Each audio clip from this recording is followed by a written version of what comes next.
हाय दोस्तों, hope you all are fine and safe at home. बहुत बार एक सवाल लोग मुझे पूछा करते हैं, जितने सेमिनार हम देते हैं, जितने लोगों से मिलते हैं।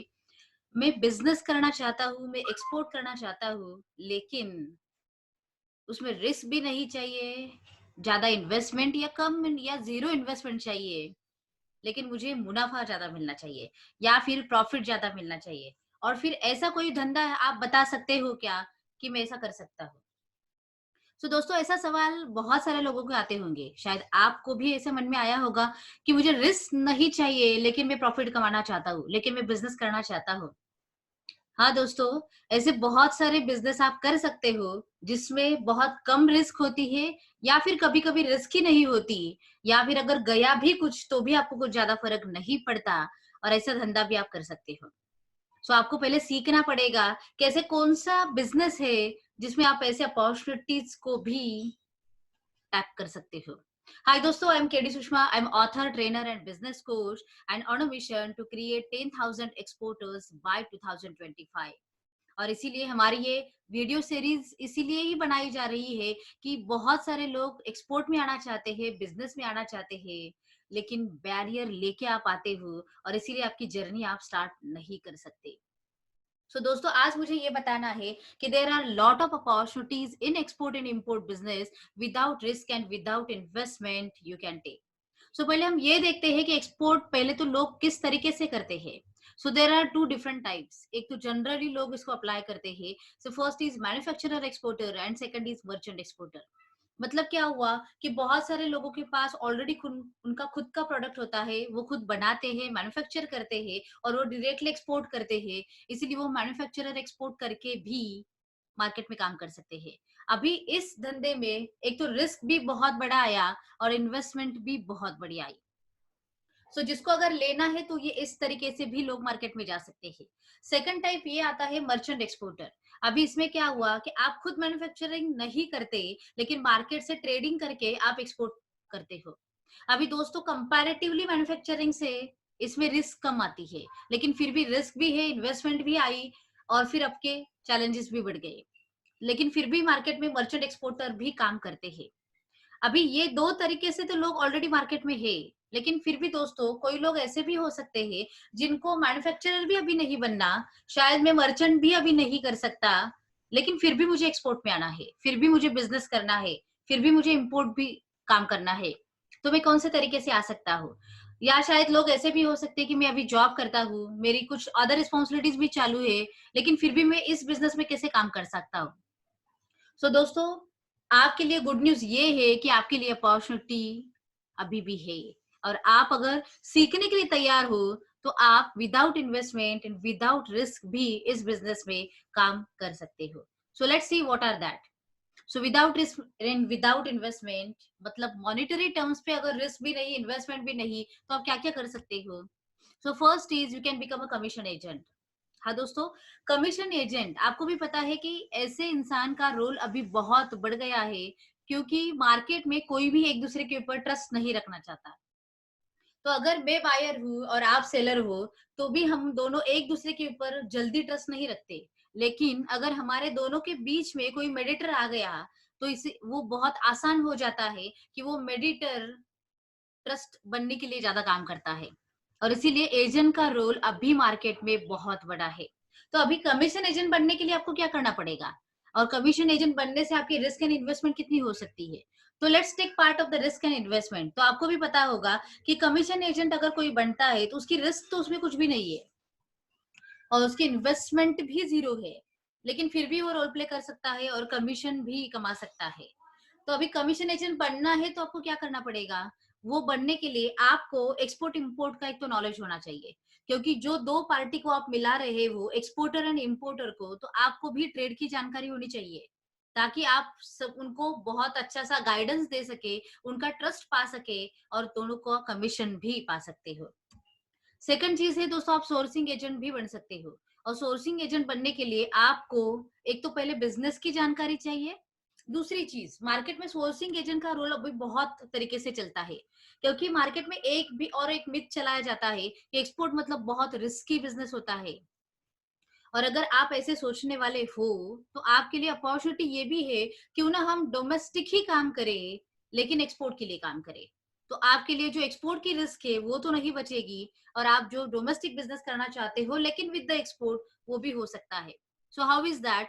लाइक फॉर एग्ज़ाम्पल, मैं अगर महाराष्ट्र में हूँ, तो महाराष्ट्र में ऐसे बहुत सारे प्रोडक्ट्स हैं, बहुत सारे इंडस्ट्री के प्रोडक्ट्स यहाँ पे पाए जाते हैं। बेसिक अगर बोला जाए तो महाराष्ट्र में एग्रीकल्चर सोर्स ज़्यादा है। तो क्यों ना फ्रूट्स एंड वेजिटेबल जो मेरे आजू-बाजू में है, उस सिटी का रेफरेंस में रखूँगी। वहाँ के जो भी ग्रोइंग एजेंट है या ग्रोइंग मैन्युफैक्चरिंग जो भी पर्सन्स है, उनके रेफरेंसेस मेरे पास होंगे, और I can become as a sourcing agent. So I will help you as a sourcing agent to procure the resources from the market and you can supply that. So अभी इसमें भी मेरा रिस्क कुछ भी नहीं हुआ, क्योंकि मैं बस अभी मेडिएटर बन के ही, लेकिन डोमेस्टिक में काम कर रहा हूँ। लेकिन दोस्तों, सोर्सिंग एजेंट इफेक्टिवली कब होता है और उसमें भी ट्रस्ट कब रखा जाता है? Because if I am exporter, yes I am agriculture exporter right now, and I am exporting fresh fruits and vegetables, process food and spices products. अभी मेरे लिए ये ज्यादा आसान होता है अगर मैं सोर्सिंग एजेंट से वो माल प्रोक्योर करूं। क्यों? क्योंकि उसको ये पता होता है एक्सपोर्ट के लिए उस प्रोडक्ट के रिक्वायरमेंट क्या होते हैं, पैकेजिंग के रिक्वायरमेंट क्या होते हैं, ग्रेडिंग सॉर्टिंग के रिक्वायरमेंट क्या होते हैं। और इसीलिए मैं अगर 2 पैसे ज़्यादा भी दे के माल खरीदूँ, तो भी मेरे लिए ज़्यादा हेडेक नहीं होता। और इसीलिए अगर आपको सोर्सिंग एजेंट बनना है, तो आपको ये जानकारी ज़रूरी है कि वो सोर्सेज़ कहाँ पे पाए जाते हैं, उसके थोड़े डिटेल्स चाहिए। और दूसरा, एक्सपोर्ट-इम्पोर्ट के बिज़नेस में भी थोड़ी जानकारी चाहिए, और ताकि आप ट्रस्ट ज़्यादा पा सकें। नेक्स्ट आता है, you can become a consultant as well. और कंसल्टेंसी का मतलब क्या हुआ? आपके पास नॉलेज है और मार्केट में नॉलेज की कमी है। अगर किसी को एक्सपोर्ट इंपोर्ट में आना है, लेकिन उसके पास वो गाइडेंस नहीं, वो नॉलेज नहीं कि वो कैसे कर सकता है, might be you are expert in any of your industry and you know export import as well. अभी क्या हो सकता है, फॉर एग्जाम्पल अगर हमने लिया कि आप इंजीनियरिंग के बारे में मास्टरी हो, क्योंकि आपका वर्क एक्सपीरियंस ज्यादा है, उस इंडस्ट्री का सेक्टर का एक्सपीरियंस आपके पास ज्यादा है, और आप अभी ये भी जानते हो कि आप एक्सपोर्ट इंपोर्ट कैसे कर सकते हो। तो अभी क्या हुआ, आप कंसल्टेंट बन के भी रोल प्ले कर सकते हो। अगर मार्केट में मैं ऐसा इंसान हूँ जिसको इंजीनियरिंग का प्रोडक्ट एक्सपोर्ट करना है, तो आप मुझे टेक्निकल भी गाइड करोगे और आप मुझे एक्सपोर्ट के बारे में भी बताओगे, तो मेरे लिए ज्यादा अच्छी बात हुई। तो दोस्तों, अभी कंसल्टेंट बनने के लिए आइदर और आपको किसी भी चीज का पहले कोर एक्सपीरियंस होना चाहिए, और दूसरी बात, उसके साथ साथ एक्सपोर्ट इंपोर्ट का नॉलेज भी होना चाहिए, क्लैरिटी होनी चाहिए। बिकॉज एज अ कंसल्टेंट आपको अगर क्लैरिटी नहीं होगी, तो आप लोगों को सही रास्ता नहीं दिखा पाओगे। और अभी कंसल्टेंट बनना है, तो उसमें अभी रिस्क की बात तो कुछ भी नहीं आई, या फिर अभी इन्वेस्टमेंट भी मॉनेटरी टर्म्स पे कुछ नहीं आती। नेक्स्ट देखा जाए तो डॉक्यूमेंटेशन एजेंट, लाइक मार्केट में एक्सपोर्ट इंपोर्ट करने वाले ऐसे बहुत सारे इंसान है।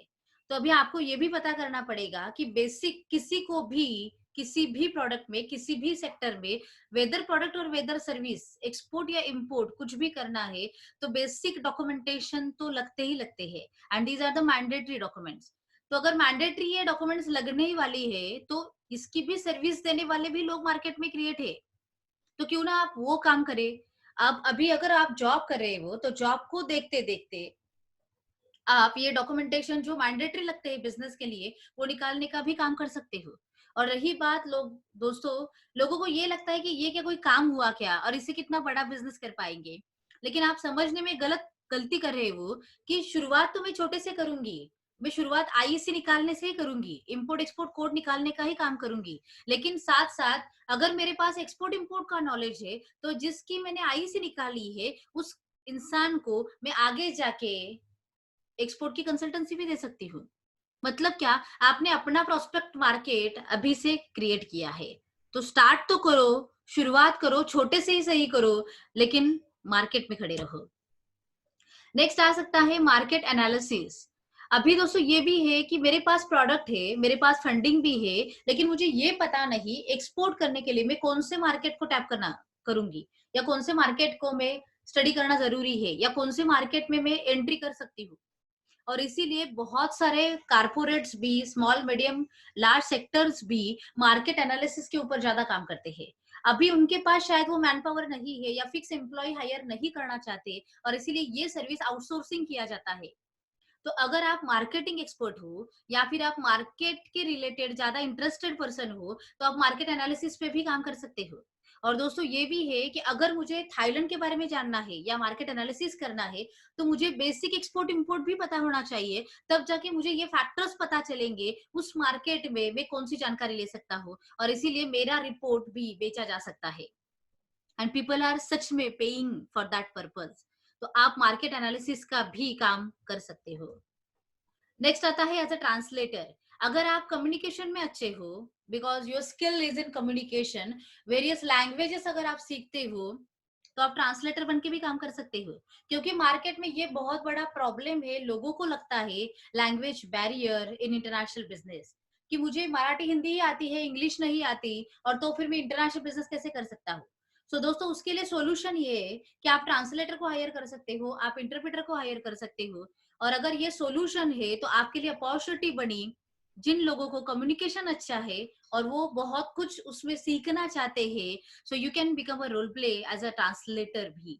अभी आप भी बताओ मुझे कि ट्रांसलेटर बनने के लिए सिर्फ आपको नॉलेज की इन्वेस्टमेंट करनी पड़ी, लेकिन इसमें ज्यादा रिस्क भी नहीं है या फिर ज्यादा मॉनेटरी इन्वेस्टमेंट भी नहीं किया गया। दूसरी बात है, आप स्मॉल सर्विस एक्सपोर्ट भी कर सकते हो। मतलब क्या? प्रोडक्ट को एक्सपोर्ट करने के लिए मुझे प्रोडक्ट में इन्वेस्टमेंट करना पड़ता है, लेकिन दोस्तों आप सर्विस एक्सपोर्ट करने के लिए उसमें ज्यादा नॉलेज के अलावा ज्यादा इन्वेस्टमेंट नहीं लगता। समझ लो कि आप योगा एक्सपर्ट हो, तो क्यों ना आप योगा कंसल्टेंसी मार्केट में एक्सपोर्ट करें। या फिर आप किसी चीज में ज्यादा एक्सपर्टाइज रखते हो, आप डिजाइन एक्सपर्ट हो, तो क्यों ना आप लोगो डिजाइन करके भी आप एक्सपोर्ट कर सकते हो। मतलब ऐसे बहुत सारे एग्जांपल्स आपको मिलेंगे जिससे आप अपना स्मॉल सर्विस एक्सपोर्ट भी चालू कर सकते हो। दोस्तों, अभी इन सारे एग्जांपल से आपको क्या पता चला? मैंने ये जितने भी एग्जांपल यहाँ पे दिए हैं, वहां पे मॉनेटरी इन्वेस्टमेंट शायद जीरो है या बहुत कम लगती होगी, लेकिन आपके नॉलेज की इन्वेस्टमेंट बहुत ज्यादा लगेगी। और जहाँ पे नॉलेज की इन्वेस्टमेंट होती है, वहां पे रिस्क का फैक्टर बहुत कम होता है। So whether it is monetary और नॉन मॉनेटरी, लेकिन वहां पे रिस्क बहुत कम आते हैं। सो दोस्तों, अगर आपके पास सच में फाइनेंस नहीं है, आप फंडिंग अभी क्रिएट नहीं कर सकते, लेकिन फिर भी आपको बिजनेस करना है, so these are the opportunities you have and you can take that opportunity. मुझे बस इतना ही पता है दोस्तों, जितने सेमिनार्स आज तक मैंने दिए हैं, जितने लोगों को आज तक मैंने मार्केट में ट्रेन किया है, और जब से मैंने मेरी खुद की भी एक्सपोर्ट की जर्नी चालू की है, एज अ बिजनेसमैन करके मेरी जर्नी मैंने चालू की है, मैंने बस इतना ही उसूल फॉलो किया है, इतना ही प्रिंसिपल फॉलो किया है। अगर मुझे बिजनेस में आना है, और अगर मेरे पास 1 to 10 में से 2 बातें है, 4 बातें नहीं है, तो मैं ये देखूंगी मेरे पास 2 बातें जो है, उससे मैं अभी बिजनेस कैसे चालू कर सकती हूँ। ना कि मेरे पास फाइनेंस नहीं तो मैं अभी बिजनेस नहीं कर सकती, ना कि मैं रिस्क टेकिंग एबिलिटी क्रिएट नहीं हुई है इसीलिए मैं बिजनेस नहीं कर सकती। मैं ये नहीं देखूंगी, या फिर मैं ये देखूंगी मेरे पास जो नॉलेज है, जो स्किल है, जो रिसोर्सेस है, उससे मेरा बिजनेस चालू हो सकता है। तो ऐसा कौन सा बिजनेस मैं चालू कर सकती हूँ? दोस्तों, वही होता है, आगे जाने वाला इंसान कभी रुकता नहीं। वो सिर्फ एक रास्ता अगर क्लोज हुआ तो वो दूसरा रास्ता ढूंढता है। एक अपॉर्चुनिटी अगर नहीं मिली तो वो दूसरी अपॉर्चुनिटी ढूंढेगा, लेकिन वो कभी भी शांत नहीं बैठेगा और वो कभी भी गिव अप नहीं करेगा। लेकिन वो फैसिलिटी, वो टेक्निक्स, वो स्किल, वो एक्सपर्टाइज कब आप में जगता है? जब आपको बहुत सारी चीजों का नॉलेज होता है, मार्केट में क्या चल रहा है उसका नॉलेज होता है। अगर मुझे एक्सपोर्ट इंपोर्ट के बारे में ए टू जेड अगर जानकारी मिली, तो शायद मेरा दिमाग ये चलेगा, ये काम करेगा कि मैं एक नहीं दूसरा, दूसरा नहीं तीसरा, मैं ऐसे कौन से अपॉर्चुनिटी ले सकता हूँ एक्सपोर्ट में। फॉर एग्जाम्पल, अगर मैं एग्जाम्पल के तौर पे एक बताऊं, अभी जो कोविड-19 कोरोना का जो लॉकडाउन की सिचुएशन चल रही है, आपको भी पता है मेडिकल इक्विपमेंट की डिमांड बहुत मार्केट में बढ़ रही है। और दोस्तों, मैं सिर्फ आपको एक अपॉर्चुनिटी बताऊंगी ये कैसे मिलती है लोगों को। मुझे अभी मार्केट में से एक इंक्वायरी आई थी, थर्मामीटर चाहिए थे। अभी मैंने डोमेस्टिक के जितने भी इंडियन रिसोर्सेस है उनसे कांटेक्ट किया। बहुत जगह मैंने ये पोस्ट किया कि मुझे थर्मामीटर चाहिए, तो who is the supplier for that and please contact me. अभी ये इंक्वायरी एक बंदे ने नाइजीरिया के एक इंसान के पास भेजी कि मार्केट, इंडियन मार्केट में किसी को थर्मामीटर चाहिए, तो अगर आपके पास है so you can contact with this person. अभी नाइजीरिया के उस इंसान ने मुझे कांटेक्ट किया कि हमारे पास थर्मामीटर अवेलेबल है and if you want we can export it. अभी वो बातें अलग है कि इंडियन एंड नाइजीरिया के बीच में अभी क्या एक्सपोर्ट इंपोर्ट की बातें चल रही है, सो कितने रेस्ट्रिक्शन है, वो सारी बातें छोड़ दो। लेकिन जब भी मैंने उसको बोला कि अभी इंडिया में इंपोर्ट या एक्सपोर्ट की सिचुएशन इतनी टाइट है, मतलब ये 2 हफ्ते पहले की बातें हैं, तो इसीलिए वो ज्यादा फैसिलिटेट नहीं हो सकता कि आप वहां से एक्सपोर्ट करो। अभी उस बंदे ने क्या किया होगा, तो उसने नाइजीरिया में बैठ के इंडियन मैन्युफैक्चरर का कॉन्टैक्ट निकाला जो उसके नेटवर्क में थे, या फिर जो उसने B2B प्लेटफॉर्म से निकाले, और उन्होंने उनके साथ मेरी पहचान करवा के दी, उनके साथ मुझे कॉन्टैक्ट करवा के दिया, और फिर हमने उनसे बातें की, वो डील भी फाइनल हुआ, और उसने पर थर्मामीटर 500 रुपीज का कमीशन निकाला। सो दोस्तों अभी क्या हुआ, उसका कुछ भी इन्वेस्टमेंट इसमें नहीं था, या फिर उसके लिए रिस्क में कुछ नहीं था, लेकिन मुझे बहुत सरप्राइजिंग लगा। सच में मार्केट में लोग कितने अपॉर्चुनिटी लेते हैं, हम रेडी है क्या ऐसे अपॉर्चुनिटी लेने के लिए? क्योंकि उसको ये जानकारी थी इंडिया का एक्सपोर्ट इंपोर्ट कैसे चलता है, या फिर पूरा एक्सपोर्ट इंपोर्ट का धंधा कैसे चलता है, and how he can become a commission agent in this. So आप समझ सकते हो, 1000 थर्मामीटर बेचे गए इंटू 500 उसने कमाया, और वो भी without any risk, without any investment, बस सिर्फ नॉलेज के साथ से उसको पता था इंपोर्ट एक्सपोर्ट कैसे गेम चलता है। सो दोस्तों आपके लिए बहुत सारी अपॉर्चुनिटीज क्रिएट होगी, like you can become trainer as well. अगर आप बहुत अच्छे बोलते हो, स्पीकिंग अच्छा है, कोर कंसेप्ट भी आपके पास क्लियर है, और आपको इंपोर्ट एक्सपोर्ट के बारे में भी पता है, सो आप ऐसे बहुत सारे ट्रेनर का भी रोल प्ले कर सकते हो। मुझे बस इतना कहना है कि बिजनेस किसी के लिए रुका नहीं है। अगर आपके बिजनेस के ग्राउंड में आपको भी एंट्री करनी है, तो आप जो भी आपके पास रखते हो, आपके पास जो भी स्किल है, उसके साथ आ जाओ। जो नहीं है उसको सीखो, अपना नॉलेज एनहांस करो, उसको बढ़ाओ, और मैं क्या कर सकता हूँ इसके ऊपर ध्यान दो, instead of what I can't do और व्हाट आई कैन डू। सो दोस्तों, एक्शन लेने के लिए सिर्फ विचारों की जरूरत होती है, बाकी किसी भी चीज की नहीं। और इसीलिए हम हमेशा रेडी है आपको एक्सपोर्टर बनाने के लिए, आपको एंटरप्रेन्योर बनाने के लिए, क्योंकि हमारा काम ही है बिजनेस ग्रोथ कैसे की जा सकती है। क्योंकि जितने प्रॉब्लम्स मैंने मेरे जर्नी में देखे हैं, बस इतना ही समझ सकी हूँ कि अगर मेरे पास साथ में कोई तो खड़ा है जो मुझे हर सिचुएशन में बूस्ट करेगा, मोटिवेट करेगा, गाइड करेगा, अपडेट करेगा, तो मेरी जर्नी बहुत इजीली चालू हो सकती है। और अगर आप भी तैयार हो सच में इस जर्नी को कंटिन्यू करने के लिए, तो हमारे साथ कांटेक्ट कर सकते हो। आप www.kdsushma.com पे जा सकते हो, वहां पे हम आपको बहुत सारा गाइडेंस देंगे। एक्सपोर्ट इंपोर्ट के बहुत सारे बातें अगर आपको जाननी है, तो आप हमारे साथ जुड़ सकते हो, और आपकी जर्नी एक्सपोर्ट हो या इंपोर्ट की, जहां से चालू कर सकते हो वहां से करो। लेकिन बस इतना ध्यान में रखो, नॉलेज के बिना कोई भी एक्शन कंप्लीट नहीं हो सकती, और कॉन्फिडेंस भी नहीं आ सकता। So yes, I wish you all the best for your export journey. Stay connected, stay tune, learn export import, be a master, be confident, and take action. God bless you, thank you.